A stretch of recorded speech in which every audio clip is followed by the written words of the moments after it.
Welcome, everybody, to the Arch City Poker Podcast. My name is Tony, alongside Nick. We own, operate, and run ArchCityPoker.com. Nick, how you doing today? Doing great, Tony. Excited for another episode, of course. Absolutely. We're going to be on episode 29 today, and I think it's a really fun topic. We're going to be talking about how somebody knows when they're either ready to move up in stakes or maybe how they know that they've actually are beating or can beat 1-2, 1-3, like the lowest of live low stakes. So we're going to explore, when are you ready to move up? Can you move up? Are you beating the game? Are you just running good? How can you tell? And for all those of you who did not catch last week's episode, it's on YouTube, it's on Spotify. Go ahead, check it out. If you're watching this video on YouTube, like, share, and subscribe. We'd love to get some feedback from you, and we're trying our best to make this podcast something that applies to everybody. So if there's a topic of conversation you have not heard yet, go ahead, leave a comment in there, and we'll see if we can put the ingredients into the stew here and make something that is worthwhile for everybody who's listening. So yeah, Nick. Lastly, if you are if you've gone or going to WSOP, good luck to you. If you're playing bracelet events, if you're going for cash, if you're just going to some of the tournaments that the local casinos there are hosting, lots of great stuff. I will be there in June.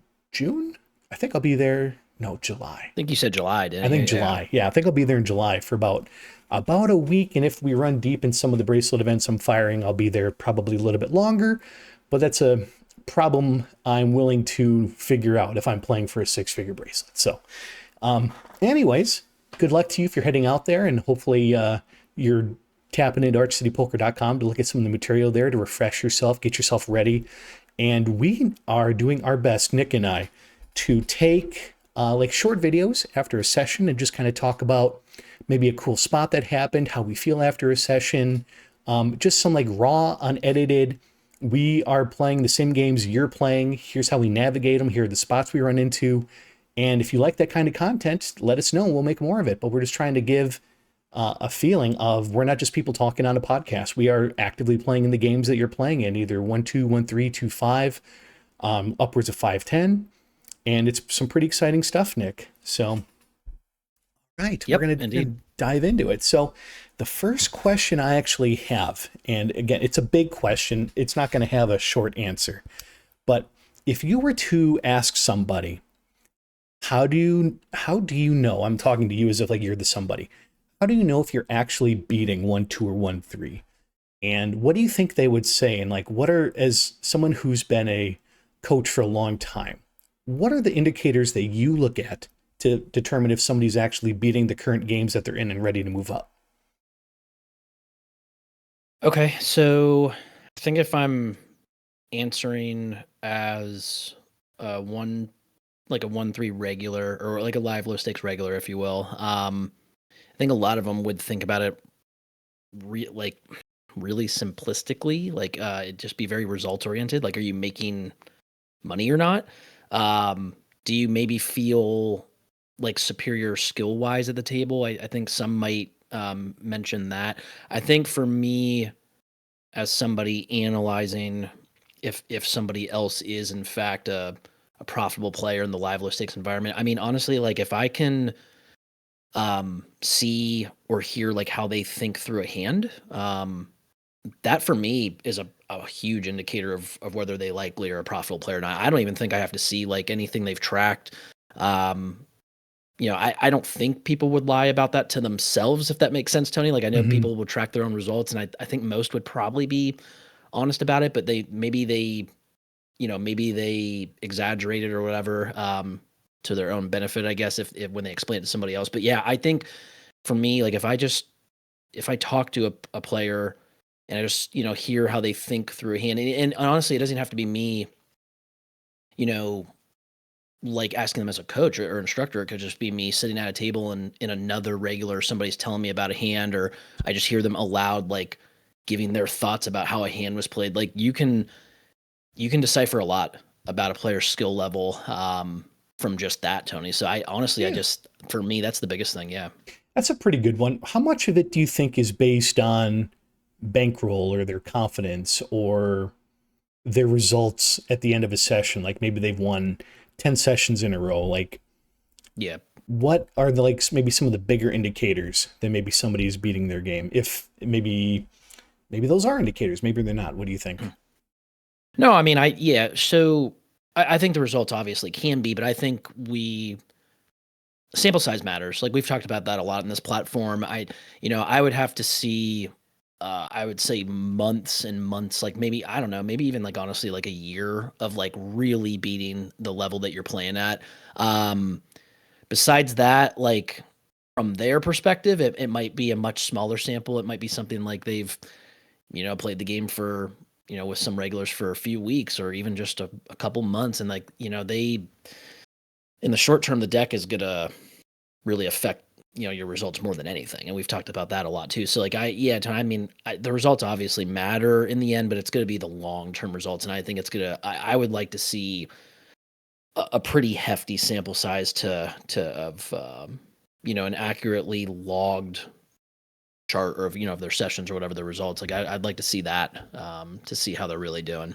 Yeah, I think it's really hard actually because the person who's considering moving up has to have like a really truthful conversation with themselves and be like, am I just running really good or am I making really good plays? And I would say one thing that like really determines if somebody's like beating their game is like you don't need nutted hands to win all the time. You're not waiting for aces, ace, king, queens, king, all the hands that everybody knows are good. It's when you're taking 10 jack suited in your opening and like you just whiff the board, but you've ranged your opponent correctly so you can maneuver in such a way where you can still take down pots when you did miss, because you'll miss 2 out of every 3 flops that you're going to see.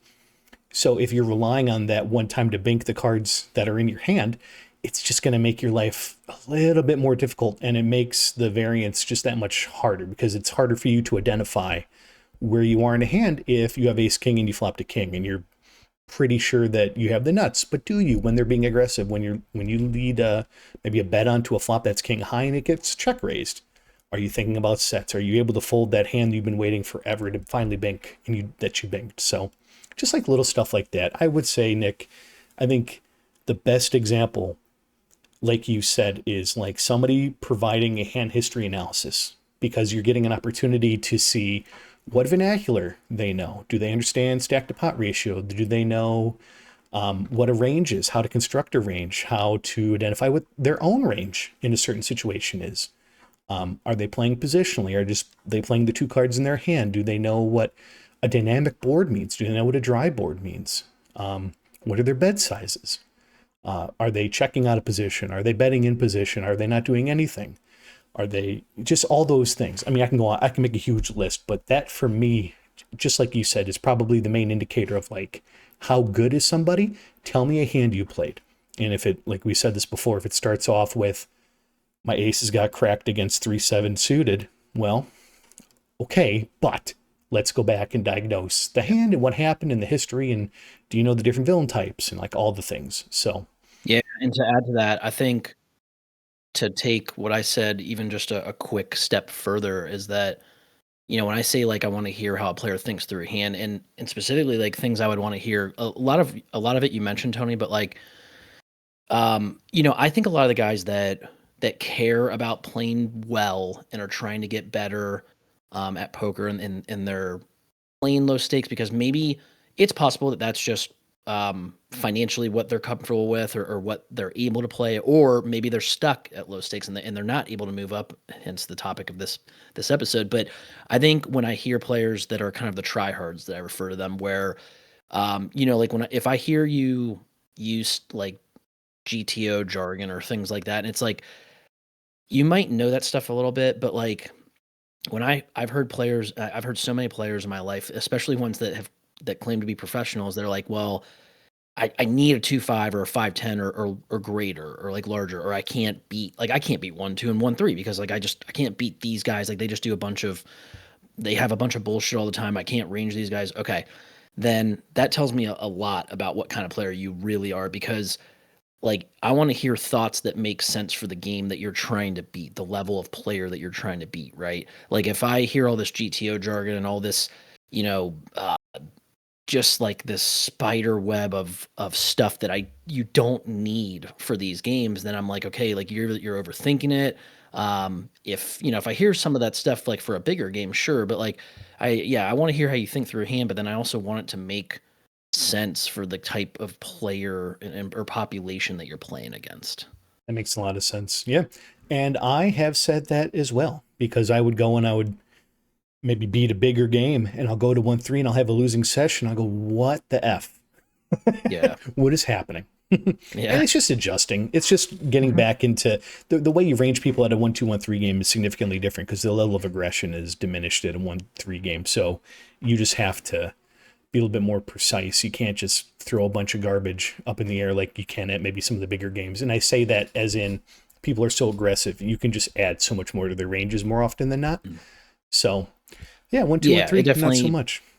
yeah, no, I mean it definitely gets it's definitely tougher to cap people in a more aggressive game or like a bigger game because it's either like they're just more aggressive and maybe they're not as good, but it just kind of a byproduct of their aggression is they do add a little more balance. Whereas in the lowest, the live low stakes games, it's pretty easy to range them and cap them pretty early in the hands for what, the very reason you said, Tony, is like they're just very passive and straightforward for the most part. And when they show aggression, they typically narrow their range to a point where their cards are face up on their foreheads. Right. No, that makes a lot of sense. So, Nick, my next question for you is going to be what skills separate a good 1-2 player from somebody who's a good 2-5 player? Like, what are maybe some of the leaps or some of the differences that you're crushing 1-2 and versus somebody who's crushing 2-5? What are maybe some of the bigger skill sets that are maybe the difference between those stake levels? Yeah, I mean, I think I don't know. I mean, those tend to merge a good bit of the time. I will say in general though, like if you're able to play more 2-5 and beat 2-5 compared to 1-3 or 1-2, it's pretty simple stuff. Like probably just more aggression in general. I would say better pre-flop play. Probably not as much limping, not as much cold calling. Like there's just more aggression, just better pre-flop play, obviously. Like I said, more three betting, more trying to isolate in position. I would say post flop, it's just candidly better hand reading, the Mm-hmm. ability to implement more timely aggression. Um, I think just honestly, like taking it to the next level up without leveling yourself, where it's like, what does my opponent have? How does my hand relate to that? And then what are we going to do about it? Right. And that's what I see maybe from some of the rare good 2-5 players that I think are eventually probably capable of moving up and beating 5-5 or 5-10. But for 1-2 and 1-3, if there are players that are stuck there and there's tons of them, if you're listening right now or watching, you could be one of them for sure. It's likely that you're not doing or implementing the things that I just mentioned. You're not aggressive enough. You're probably too straightforward and passive in a ton of spots, and you're probably thinking a little too much about your hand and the board, if you will. You're probably not thinking enough about what your opponent can have and what you're going to do about that with as far as how your hand relates to that, basically, and keep it that simple and not go past that point, pretty much. No, those are some really good points. I think obviously the main difference is like just better hand reading. I mean that Yeah, I mean it's basically what you said, but just it's such an underutilized thing that people have, which is like 1-2, 1-3. Perhaps they can play well with hands that they've connected with. And, yeah, maybe they have maybe 2-5 better fundamentals pre-flop, but I would say that even pre-flop, there's not that large of a disparity between a good 1-2 player and a good 2-5 player. It's just after the fact how we navigate post-flop, how we navigate multi-way pots. Instead of taking our two cards and connecting and running with it, a good solid winning 2-5 player can kind of navigate complicated waters a little bit. But Nick, what would you think are the maybe biggest mistakes, or let's say if players have leaks at 1-2, 1-3, what of those leaks are probably exacerbated or highlighted in a more painful way the higher stakes that they climb? pretty much what we mentioned. I mean, I think all the limping pre-flop, the cold calling, that gets punished. I would say generally more significantly in like a 2-5 game. Now there are some 2-5 games, like I said, that are pretty docile that can play a lot like a 1-3 or 1-2, and they're pretty passive and there's still a lot of limping. But I just think that passive, unbalanced play is just going to be punished more often. The more you climb up the ladder of stakes, if you will. I Hmm. think that's pretty much simply it. Yeah, that's a good point. I would say probably something pretty similar. That's a really, I found that to be like a really interesting question. Like, what leaks does somebody have at 1-2 that just gets punched so much harder the higher stakes that you climb? Yeah. Boy, that, I mean, it could be, that's a really good question. I thought maybe perhaps it could be a live leak that 1-2, 1-3 players have would be limping too much. Mhm. And then in 2-5, because players are so much more aggressive pre-flop that, and there is so much squeezing and three betting against at least a good 2-5 table, that can just really put somebody into a bind, because then when they do finally start opening, it's just a little bit easier to play against that.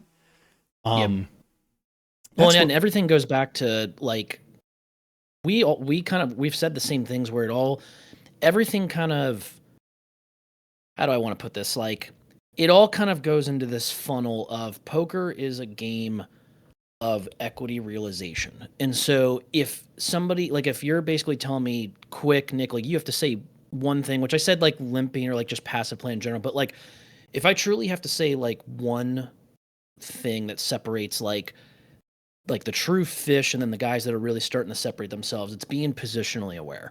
Because if you play poker in position, even if you're not that great, you are going to realize your equity far more often than you are from out of position. The biggest problem that you guys have in the live low stakes game is that you're playing too many hands too passively, and that's like more of a it's kind of like the micro within the macro. The macro is you're just not positionally aware. You're out of position too often. It's very hard to realize your equity from out of position, even if you think you have a superior skill edge. So yeah, Tony, like I mean, we could say a lot of the same things, like you're not aggressive enough in this spot, not you're too passive in this spot. It's like kind of the same thing there, but like, not hand read enough. I mean, I just think it all comes back to like if we want to dumb it down caveman style for you guys that might not want to hear all this stuff, and it's great stuff, of course, Mhm. Tony, but being positionally aware, and at the end of the day, just playing more often in position, button, cutoff, obviously.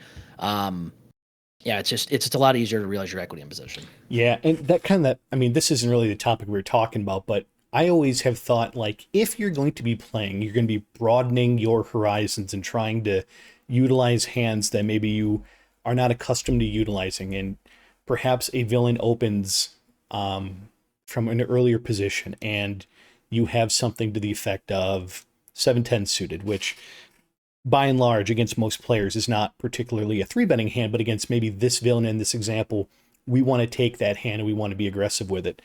I have always had like a rule of thumb is before you start just attacking bad players for the sake of just understanding that they are bad or you feel like you can outplay them post flop, start by maneuvering in position first. Don't take hands and try to beat a worse player out of position because you're just giving them too much of an advantage and you're giving Yep. them too much of an opportunity to play better poker against you. So I would start by broadening my horizon, which is why seat changing is so important as well. So you can actually give yourself an opportunity to play in position against bad players. But if you're going to broaden your horizons, you're going to say, hey, this traditionally isn't a three betting hand, but against this person, I think it makes a lot of sense to three bet. If you're going to do that, we're not going to be doing it from out of position more often than not. So just make sure like that's, at least for me, that's like what I first started focusing on as I started kind of making my game just a little bit stronger was, okay, like let's do the things we want to do from being in position, not just taking stuff out of position and being like, we can outplay them post flop. Let's open 4-5 suited under the gun against a tighter table. It's like, I mean, you can Hey, what's do wrong with that. that? You can do that. But if you're not used to doing it and you're uncomfortable playing out of position in multi-way pots, probably not the best place to start. Yep. Like take that hand and squeeze pre-flop. Like have a couple limpers, pump it up to $20, $25, and let's play in position against three nits. And like that's how we can like navigate more comfortably. So yeah, just stuff like that. But Nick, my next question for you is going to be: what are like maybe some of the biggest mistakes players make when they're trying to move up? So not just like leaks that they have in their game, but just like as a poker player, what are mistakes people make when they try to jump from 1-2 to 2-5, or even 1-2 to 5-10? Let's say that they just wanted to take a shot. What do you think some of those big mistakes are? That's a good question. I would say, honestly, in my experience, I actually think a lot of guys overestimate how good the next level up actually is. And that specifically is true from 1-3 or 1-2 or 1-3 to 2-5. I think that, especially if you're in a room where the biggest game that often runs is maybe 2-5, for a lot of you guys watching, that might be definitely a lower level game, and you might have a few levels above that. But for a lot of rooms, if 2-5 is like the bigger game that runs regularly, depending on how many are in that population. And yeah, like of course, like the cream does rise to the top usually, but some guys just have more money than others. Some guys just want to Mm-hmm. gamble more. They just want to play for bigger. And so I actually think an underrated one or a sneaky one is in fact overestimating how good like a quote 2-5 player really is, because guys, candidly, the vast majority are still fish, very much so. And so Yeah. that's one of them that I think people don't think of. Maybe something more common would be, I mean, Tony, I think you were probably going to get into this eventually, but like if you guys are moving up without being properly rolled, and then like you're not used to the money, like the pots are bigger, the swings are greater, the variance is going to be, there's going to be a larger delta with the variance. If you are not properly rolled when you feel like you've kind of like officially moved up in your mind, I guess, and you're thinking about the money and the size of the pots or the size of the three bet, thinking about the money at all, is that's a problem. Like you're not, that's just a sign right there that you're not rolled. Now, Mm-hmm. if you're shot taking though, then you need to understand that the whole like idea of a shot taking is that you're not rolled yet, but you're kind of able to maybe play every now and then to test your skill level and see what the game is like, get comfortable with it, so that you can, yeah, start to player profile. You can, like I said, yeah, just get comfortable with the larger pots and larger nature of the game, and hopefully learn from that. And as you get more comfortable and you hopefully build your bankroll, then you can play in that more often. And maybe you are rolled enough to where you feel comfortable, where you become like basically a 2-5 regular, and then eventually maybe you're taking shots. If you have a level up, maybe it's 5-5 or 5-10, if you will, depending on where you play around the country. But yeah, Tony, those are two I kind of thought off the top of my head. I'm sure there's more. I don't know if you have any. Yeah, no, I mean, you nailed it. So, like, the question I was going to be asked after this was going to be how important bankroll management is when you're moving up. But I would Uh, say, I mean, that's basically the biggest mistake that players make, because maybe they'll have some winning 1-2, 1-3 sessions. Maybe they'll go on a streak and have a week's worth, a couple weeks worth, and maybe their $400 buy-ins at 1-3 have turned into winning $3,000-$4,000 within the span of a month, maybe even more if they're really on a hot streak. And then they'll take that and then they'll sit inside of a 2-5 game, and the buy-in is anywhere from $1,000. Let's pretend $500, 1,000. Maybe it's a match the stack game, and they feel like that their role, they want to like shot take with that. But what they don't realize is, I mean, variance exists at 1-3 just like it does at 2-5. So having aces in it, having your aces getting cracked, or having a strong hand that gets cracked, and it just depletes all those winnings, and you just feel it can just mess with somebody mentally. And I think I've seen it happen so many times where somebody's ill-equipped, and I even have to check myself sometimes, because we have a game that I participate in that has at times gotten very, very big. And I would say like average stacks are, I say big for me, right? So average stacks would be $6,000-$7,000. Pretty big game. It played like a 25-50, maybe right about there is probably that stack mhm. depth. And I've just come to realize like these are some big games. Now I'm comfortable in making my decisions of what games I select to play in and not play in. But I mean, very easily, if I didn't have enough money and I lost a buy-in or two buy-ins because I thought maybe my skill was greater than the competition, and I took the last of my bankroll and put it in because I think, high risk, high reward can really put somebody in a bind and put them in a spot where it makes them not want to continue playing poker, or they don't want to go back down to playing 1-2, 1-3 after they've shot taken. So I think if you're going to move up, make sure that you're prepared to do so. And whether or not you're a winning player, you need to expect that you're going to have losing sessions. And if that's not factored into your bankroll, then perhaps you're not ready to move up yet. So, yeah. Yeah. So the next question, Nick, is kind of what I kind of highlighted a little bit, but if somebody is doing pretty well in 1-2-1-3 and they are considering moving up or shot taking in a bigger game, is there pros and cons to shot taking, or is there maybe a structure that maybe you think about when doing it that is kind of like Nick's go-to on how you should shot take if you're going to do it? I don't actually, I don't have like any kind of blueprint for it. I mean, the big thing is like, if you are comfortably rolled for, let's say 1-2 or 1-3, and like, here's the thing, guys, I've said this a few times on this platform that I think the whole concept of being bankrolled, that like context matters. Like if you have a career, like if you guys are pulling in primary income and you're doing very well and you're able to go to the poker room and like it doesn't really matter if you lose because like you have your career, your job to fall back on, then this is kind of a moot point. Like you don't need to worry about this too much. You can shot take really all you want with what you're comfortable with, of course. Now, having said that, like if you do have separate finances or money, and again, we're not financial advisors, we're not giving financial advice here, don't sue us, but like all we're saying is that if you do have a separate bankroll for poker and you are comfortably rolled, you're starting to feel comfortably rolled from 1-2-1-3, maybe you feel like your skill level, you're not lying to yourself, like you're confident that your skill level is greater than that of the 1-2 or 1-3. You feel like you're almost always like the best player at the table when you sit down and you have at least like 50 buy-ins or something, then yeah, guys, like you can definitely start to do a lot more shot taking with 2-5, or if there is maybe like a 5-10. The big thing is, again, kind of like going back to what we just talked about, like don't overestimate the skill level of those populations.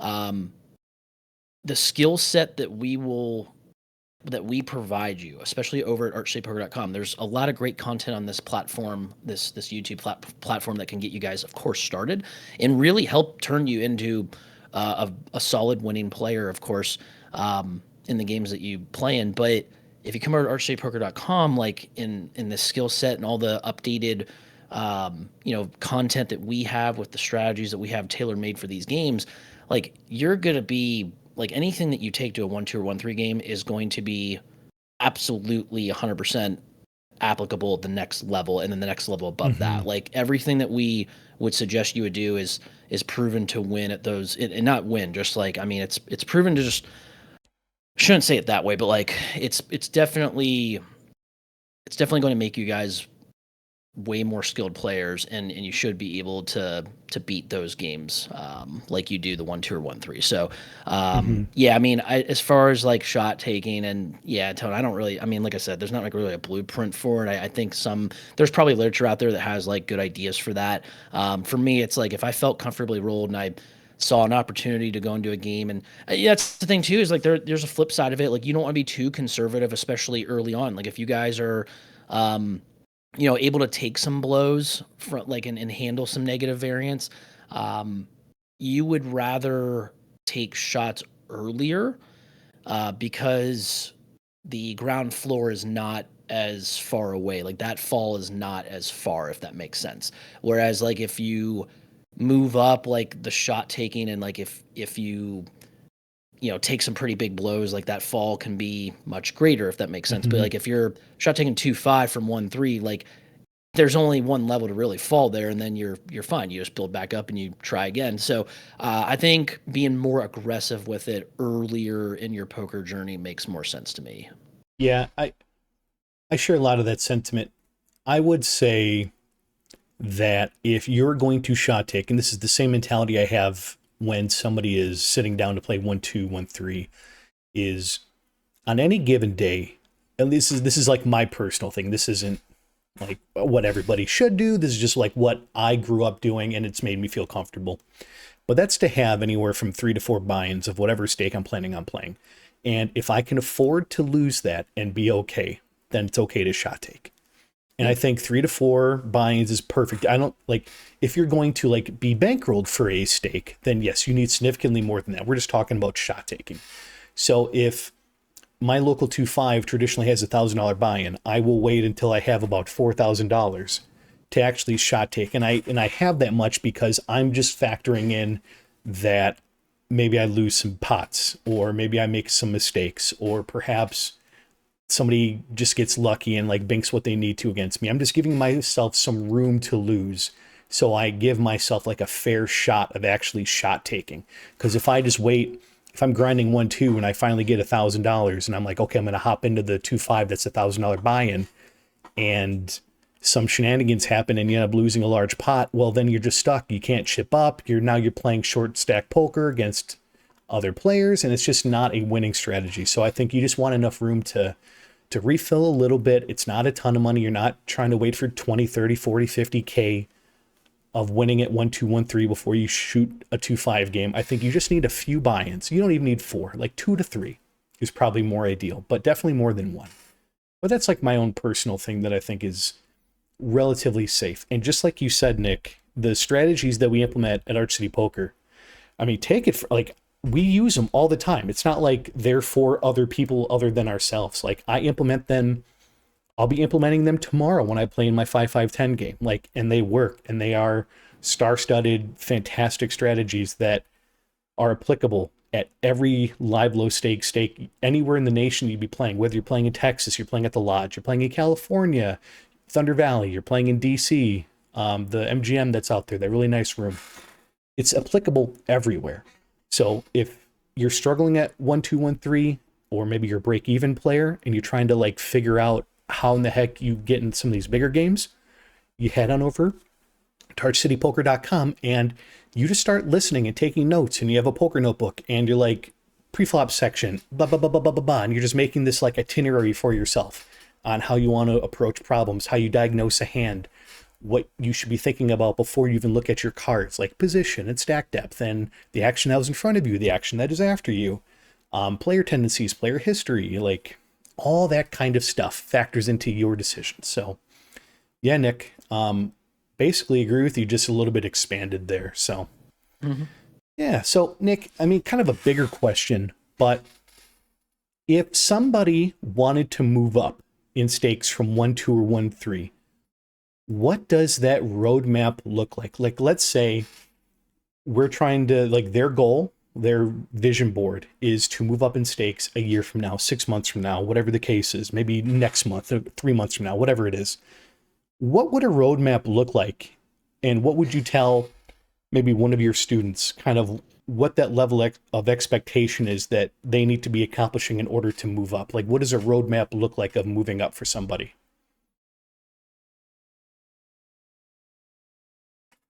That's tough to say, honestly. I think it depends on probably the individual and their circumstances. I mean, again, if you are one that has a pretty nice career and you don't have to worry, like really too much at all about bankroll, then I think honestly, like you might not even like you might not have to really even start with 1-3. You can probably just play 2-5. Because if like the thing is like if you're able, and that's the thing, like if you're honest with yourself and you can beat 1-3, and like we said, if you have enough of a sample size, or like or like you just feel like you're definitely far more skilled than your opponents in the 1-2 or 1-3 games, then you might as well sit in the 2-5 game, because like it's just going to be easier to beat rake. You're just going to be able to beat the game easier that way. As far as like a realistic roadmap, I mean, like I said, I would want months of winning play at 1-2 or 1-3, if you're building with like a true like poker bankroll, if you will, in this hypothetical, and then kind of follow through like we said with the shot taking.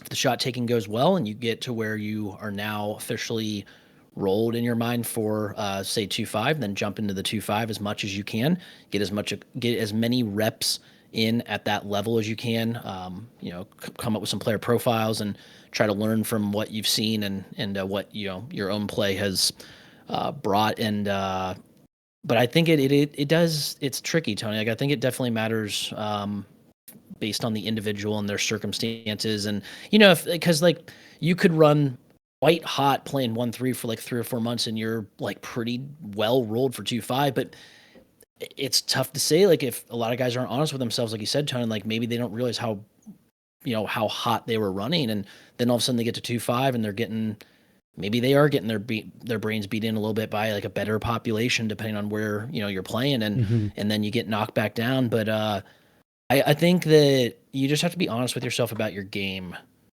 and just keep analyzing it and keep reviewing, no matter if you're winning or losing. That's a huge point I want to make that we've made before on this platform, that a lot of players, when they go into downswings, that's when they reach out for coaching. That's when they look for literature, training sites. And they often, fortunately, they don't take accountability and they might blame somebody else. Like they blame variance a lot of the time. Yeah. But then a lot of guys will win and they'll go on these white hot streaks and they'll just think, well, I'm winning. I don't have to review as much. I obviously don't have to study as much. I'm playing really well, and I think it's important that, because you can get humbled. Like, I mean, I've been humbled much, obviously a lot earlier in my career, but I think a lot of guys that move up and they move up fast and they only credit themselves or their play. It's often a mix of both. It's often a mix of your skill level and variance going either way. And Hmm. I think that, a little piece of humble pie definitely helps some of the players. But yeah, Tone, I apologize to you guys if like it's not the greatest answer. Because I'm not sure there is like a realistic roadmap. I mean, I probably could come up with one if I really wanted to like sit down and think about it. But I do think it depends on the individual and what your goals are and your bankroll quote, so to speak. It definitely depends on like what, I mean, if you have, like I said, like a good career, good primary source of income, then it doesn't really matter all that much. But like you can kind of just play whenever you want, not worry about like a roadmap. But if you are separating one from the other, maybe you are somebody that is taking this on, you're a young professional, because I know that I'm more of a dinosaur in this industry now. Like, then yeah, I think it's important just to be honest with yourself about where your game is. Just always be reviewing your game, what you're doing in your game.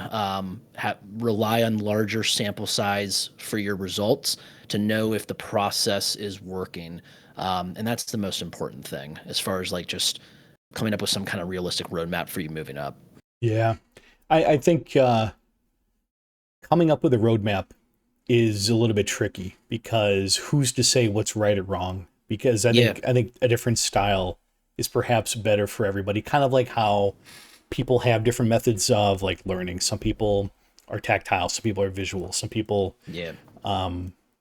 like people to demonstrate the task instead, before they can try to perform it. So yeah, it's a little bit tricky. I would say, from like my own personal experience, which is I think most live low stakes players, by and large, are very results oriented. They'll Yeah. take 5, 10, 15 sessions, look at win loss rates, and use that as the barometer as to whether or not they're ready to move up, versus taking 2 to 3 hands from every session and diagnosing them thoroughly, like a sickness. Whether or not you won or not, whether or not you had a winning session or a losing session, you find hands that you've both won and you've lost, and you just figure out, am I playing good poker? And how do you figure out if you're playing good poker? The obvious answer is you can go to archcitypoker.com, you can go to the Discord, but you would want to be in connection with players, coaches, platforms that have the ability to review a hand with you and be able to tell you yes, no, maybe so. This is your action on pre-flop, the flop, the turn, the river. This is your sizing. These are mistakes we made. These are some great things you did. And once you start getting into that rhythm, you're not going to care about whether or not you had a good session. You're going to care about whether or not the hands you played were done correctly. And I think once that mindset starts to flip, that's like the main benchmark of getting ready to move up in stakes. So kind of not, Yeah, Tone. yeah, Well, I and don't know. yeah, no, you're right. And I was gonna add that, just to give you guys like kind of a real life example of like conversations that I've had with players that they ask me, they kind of, it's either one of two ways, but it's basically the same thing. Like, I've had a lot of regulars I play with over the years. They'll ask me, Nick, what's your, so as far as the profession, like, what's your goal? Do you want to win like a few hundred a day, like $500 a day? Like, what's, is it an hourly thing? And I always have to tell them, my goal is to find the best line every hand. And I never ever have thought about an hourly. I've never thought about a dollar amount that I want to make daily, weekly, monthly.